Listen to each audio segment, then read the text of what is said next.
프랑스 경찰이 파리 테러범 검거 작전을 벌여 추가 테러를 준비하던 테러 조직을 소탕했습니다. 용의자들은 대기업과 쇼핑몰이 몰린 지역에서 이 추가 테러를 준비했던 것으로 알려졌습니다. 검거 작전의 제1 대상이었던 파리 테러 총책의 생사를 두고는 죽었다, 체포하지 못했다, 엇갈린 이야기들이 나오고 있는데요. 자세한 내용을 취재 기자 연결해서 알아보겠습니다. 장동우 기자. 현지 시간으로 18일 새벽 7시간 동안 파리 북부 외곽 생드니에서 테러 용의자 검거 작전이 펼쳐졌는데요. 소탕된 테러 조직이 또 다른 테러를 준비하고 있었다고 프랑스 내무장관이 밝혔습니다. 현지 언론은 경찰 소식통을 인용해 생드니 테러 조직이 19일 이후 파리 외곽의 라데팡스에서 새로운 테러를 준비하고 있었다고 전했습니다. 라데팡스에는 대기업과 쇼핑센터 등이 모여 있어 실제로 테러가 실행됐다면 적지 않은 인명피해가 발생할 수도 있었을 것으로 보입니다.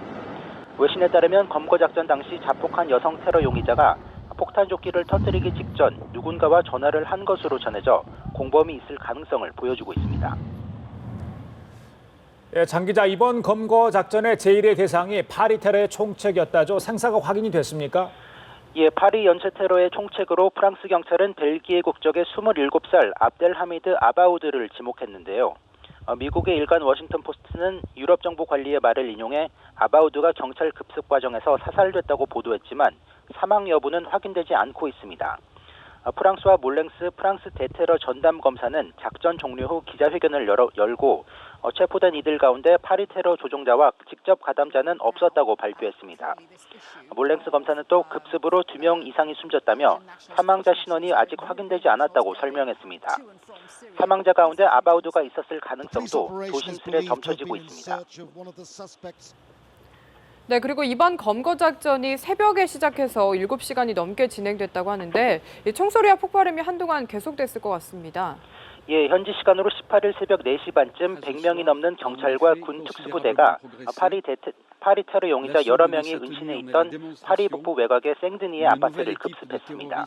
수사당국은 감청 등으로 정보를 수집해 테러 총책 아바우드가 테러 현장 가운데 하나인 경기장으로부터 2km가량 떨어진 생드니에 숨어 있는 것으로 보고 작전을 진행했는데요.